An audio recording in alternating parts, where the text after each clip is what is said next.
నిషిక యువరాజ్ వైజయంతిల ముందు ఇలా అంటూ ఉంటుంది. మన ఇంట్లో ఉన్న చిలకమ్మ కాదేమో అని నా డౌట్ యువరాజ్ అని అంటూ ఉండగా, చిలకమ్మలా కాకుంటే ఇంకెవర్లా ఉంది అని యువరాజ్ అడుగుతూ ఉండగా, మా అత్తయ్య రాగిణిలాగా ఉంది అనగానే యువరాజ్ వైజయంతి ఇద్దరు షాక్ అవుతారు.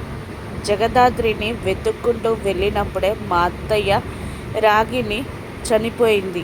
మా అత్తయ్య రాగిణి శవాన్ని అప్పజెప్పే వరకు జగదాత్రి కేదార్లు మాత్రమే హాస్పిటల్లో ఉన్నారు అని నిషిక ఆలోచిస్తూ ఉంటుంది. అవునమ్మి, నాకు కూడా అదే డౌట్ అని వైజయంతి కూడా అంటూ ఉంటుంది.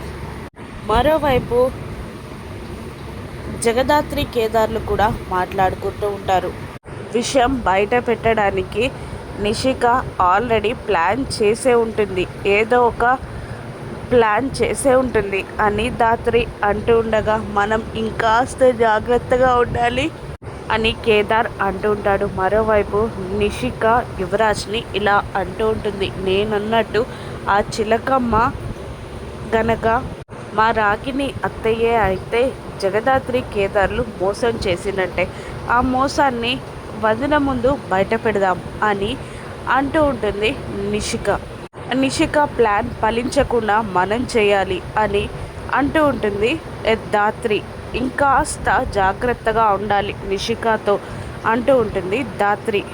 జగదాత్రి కేదార్లను అప్పుడు వదిన ఇంటి నుండి ఎలా పంపించదో, ఎలా గెంటేదో మనము చూద్దాం అని అంటూ ఉంటుంది నిషి యువరాజ్తో. నువ్వేం చేసినా కూడా అత్తయ్య విషయం బయటికి రానివ్వను అని ఛాలెంజ్ చేస్తుంది దాత్రి నిషితో. ఈ ఛాలెంజ్లో ఎవరు గెలుస్తారు? అక్కయ్య, చెల్ల, జగదాత్ర, నిషికానా? రాను ఎపిసోడ్స్లో చూద్దాం. Thank you for watching.